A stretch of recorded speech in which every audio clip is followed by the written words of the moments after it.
Hi, I'm Eric from Stinger. Today we're going to upgrade this Jeep Wrangler JL with the Horizon 10. It's going to add a ton of amazing new features like wireless Apple CarPlay and Android Auto, and the freedom of an IP65 rated display.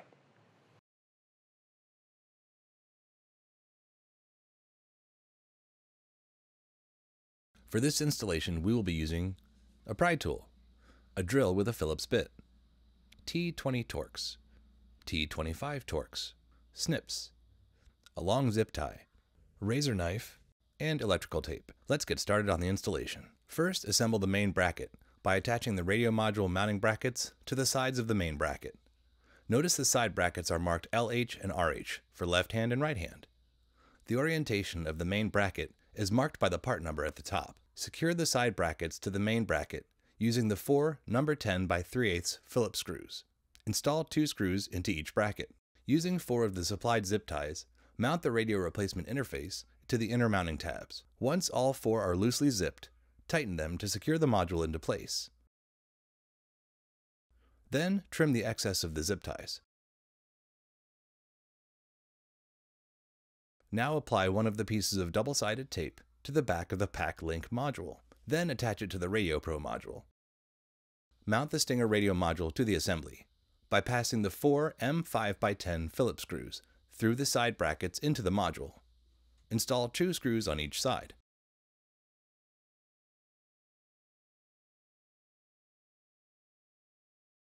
Notice the small slot on the front panel of the radio module. If installing the optional navigation software, sold separately, insert the micro SD card here.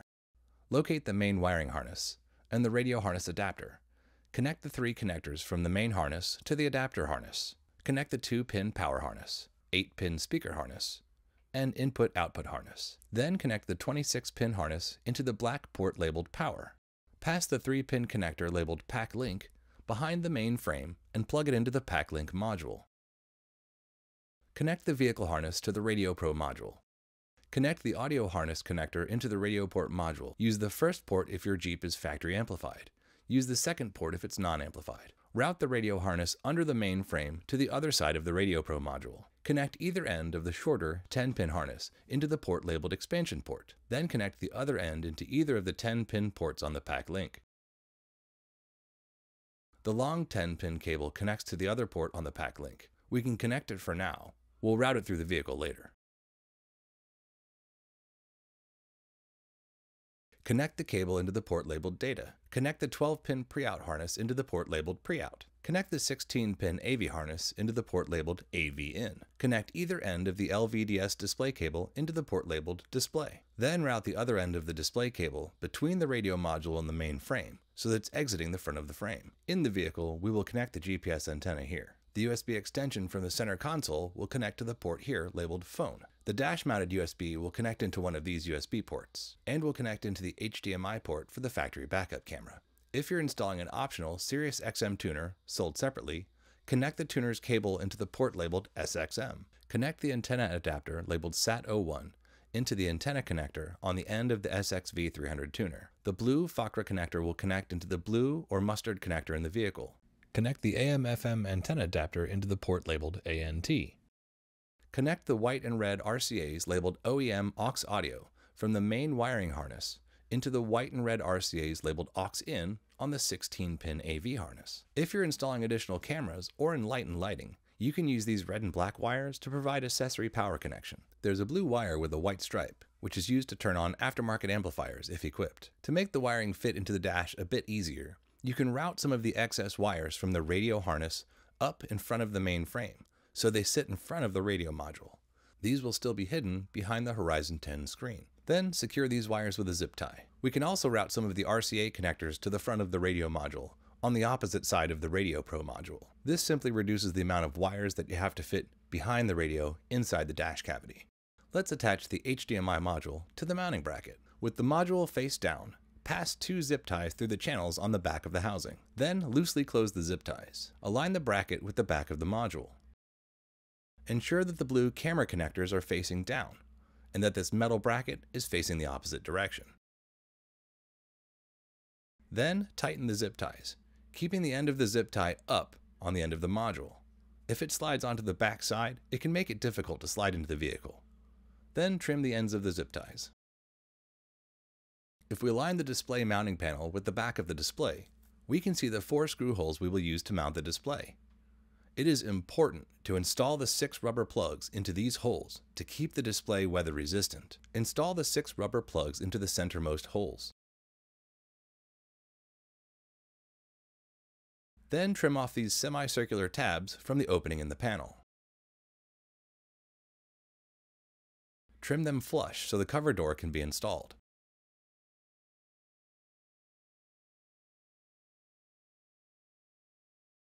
With the rubber plugs installed, align the display mounting panel with the back of the touchscreen display. Then secure them together using the included 4 M4x12 screws.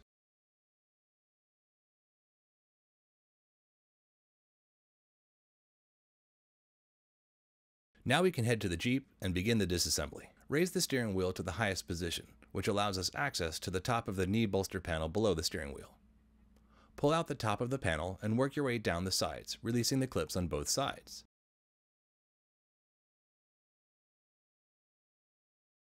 Release the climate control panel by pulling on the far left side, behind the area around the start button. Then work your way across the panel.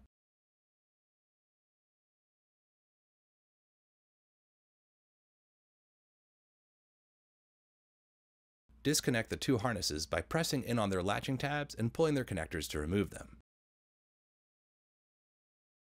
Remove the 2 7mm screws from the trim panel below the radio display.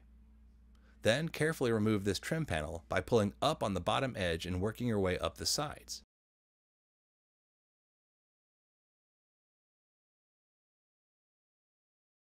Then remove the 4 7mm screws securing the display into the dash. Disconnect all the harnesses by pressing in on their latch tabs and pulling them to remove them. This red connector is the factory backup camera connection. This USB cable will be connected into the HORIZON10. The white connector is the AM/FM antenna. This will be used as well. The blue connector is the Sirius XM antenna. The other pink and dark pink connectors will not be used. Remove the main harness by connecting the button on the end and rotating the latch upward to remove the connector. Remove the 7mm bolts securing the window control switch panel into the dash. Then, starting at the top, pull out to unclip the panel. Shifting the vehicle into neutral will allow for more room to remove this panel. Open the glove box. There's a small lever on the left-hand side. Slide this soft opening lever toward you, then release it from the glove box door. Now push up on the glove box stop tab so you can remove it completely. Now inside the armrest, remove the 2 T20 Torx screws securing your center console's rear panel. Using a pry tool, carefully pry upward on the driver's side speaker cover to remove it. There are 4 clips securing this cover to the dash.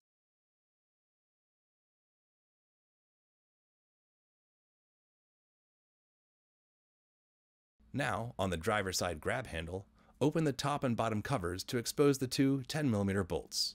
Remove these bolts.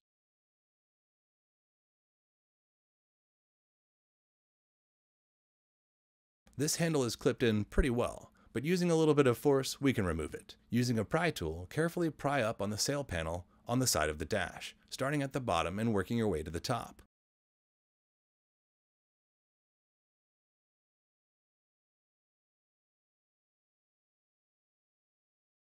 Pull the small plastic panel covering the door wiring harness toward the back of the Jeep to remove it. Remove the 2 T25 Torx screws on the underside of the driver's side upper door seal trim.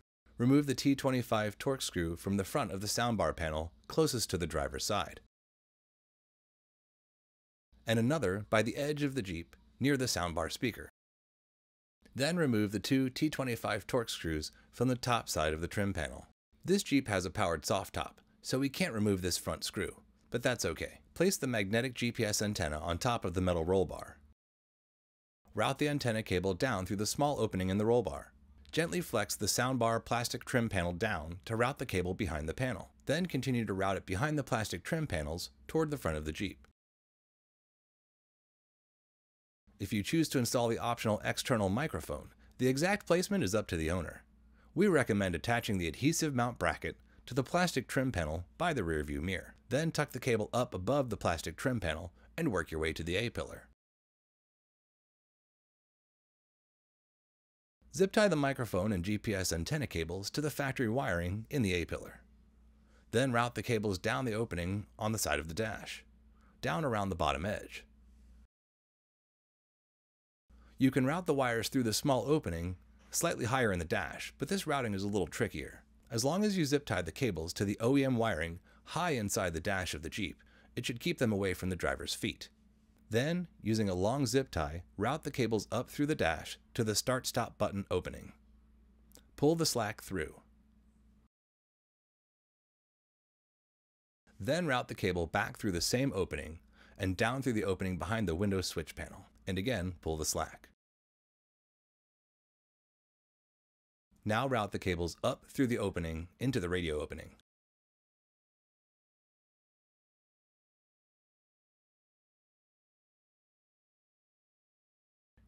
Below the steering wheel, remove this 10mm bolt on this horizontal support brace. We will use this location to mount the chime speaker. Remove the thumb screws on the sides of the chime speaker to remove it from the bracket. Then mount the bracket to the support brace using the original 10mm bolt. Apply the supplied double-sided tape to the bottom of the speaker bracket. Reinstall the speaker into the bracket and reinstall the thumb screws. Route the 2-pin plug up through the dash, following the same path to the radio opening.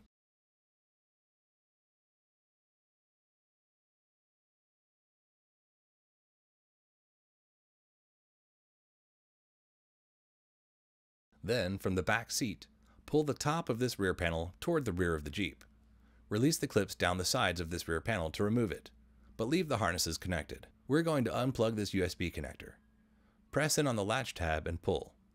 You may need to use a pry tool to press in on the latch. Then tuck the OEM USB cable up and out of the way. Connect the USB-C UN2 adapter into the OEM USB port. Then connect the USB-C end to a long zip tie and route it down through the back of the center console and out the passenger side.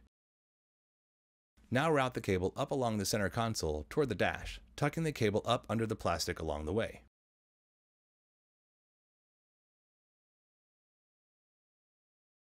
Align the bottom of the trim panel with the center console, then reinstall it, working your way to the top. Route the USB-C cable up under the center console and dash trim panels to the glove box. Then pass the cable up through the glove box to the radio opening.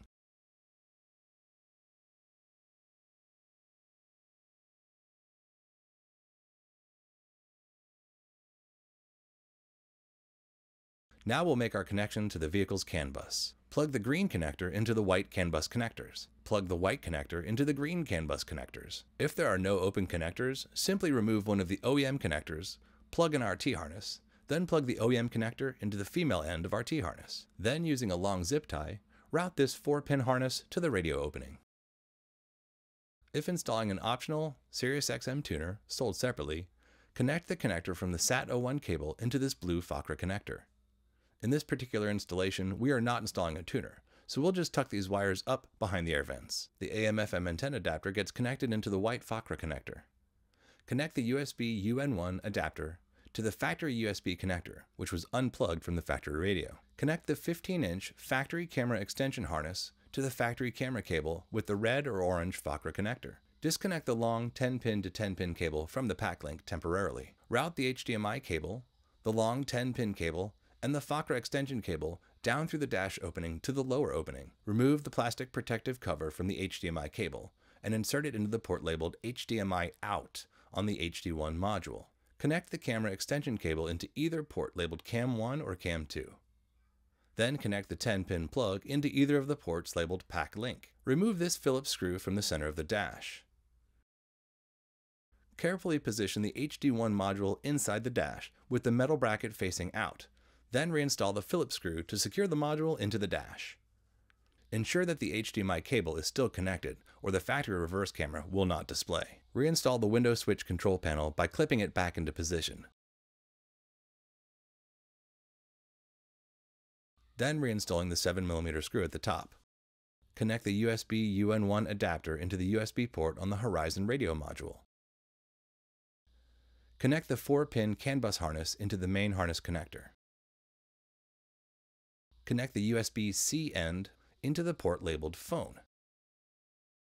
If you're adding in light and lights to your Jeep, connect the controller into this 4-pin connector on this data cable. Connect the end of the HDMI cable into the HDMI input for rear camera retention. Then, using the included long zip tie, secure the 52-pin connector to the back of the radio module.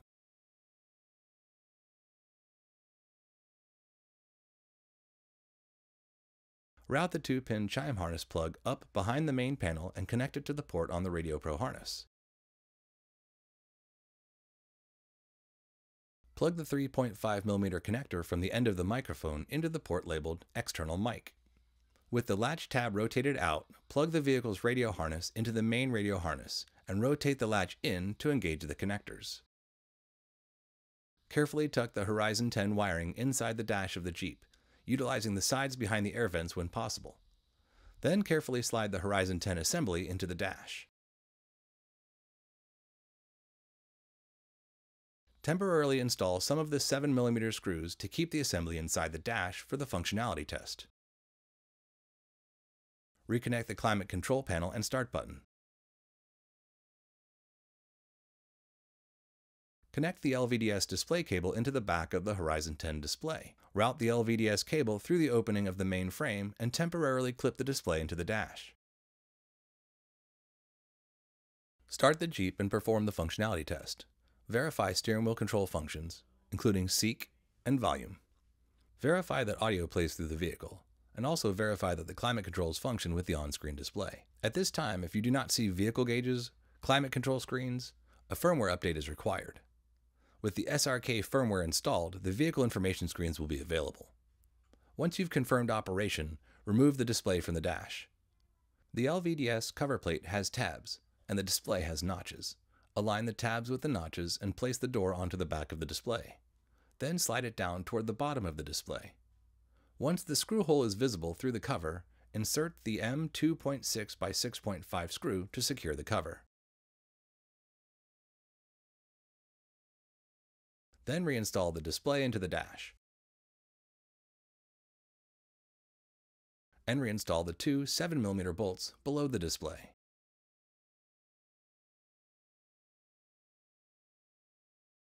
Then snap the climate control panel into the dash.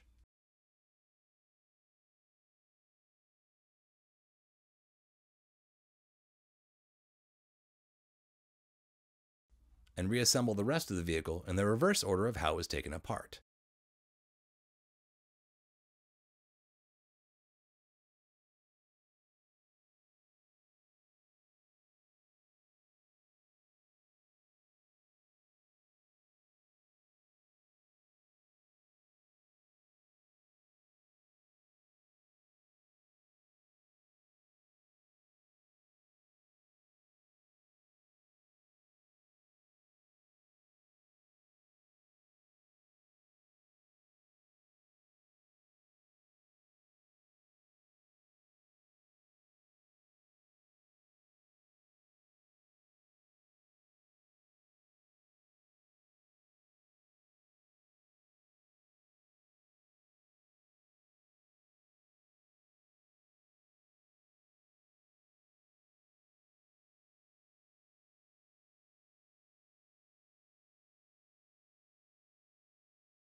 And that completes the installation of our HORIZON10 integrated kit for Jeep Wrangler JL and Gladiator JT. We hope you found this video helpful. Be sure to like the video, and also check out the HORIZON10 in action in our other videos.